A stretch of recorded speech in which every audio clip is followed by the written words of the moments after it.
Le 30 avril 2019, à 68 ans, Anémone, qui s'était retirée de la vie publique, est morte en toute discrétion.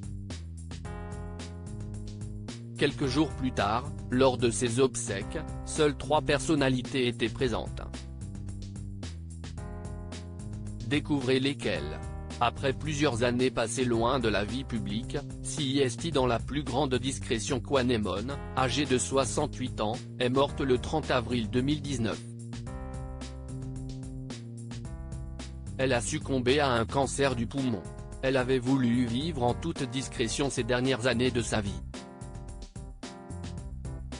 Quelques jours plus tard, 9 mai 2019, s'étaient tenues ses obsèques, une nouvelle fois, discrètes.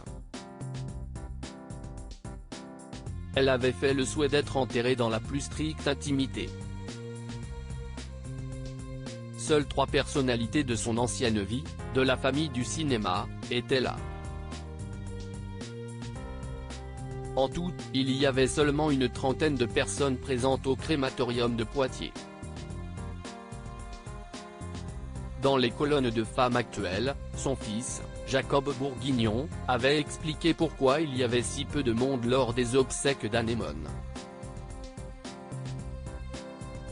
D'une part, l'enterrement était à Poitiers, donc ce n'était pas si simple pour les gens de se déplacer.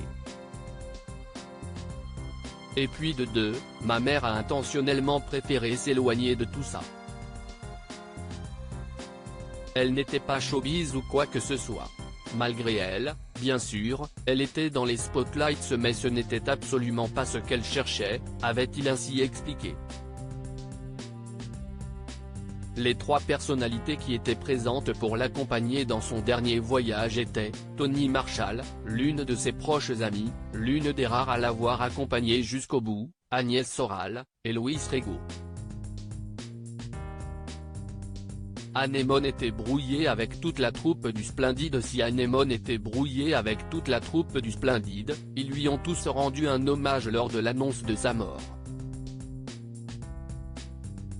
Je garde le souvenir d'une grande actrice avec qui nous avons partagé de grands moments de jeu et des fous rires exceptionnels, réagissait Christian Clavier auprès de l'AFP, disant sa grande tristesse.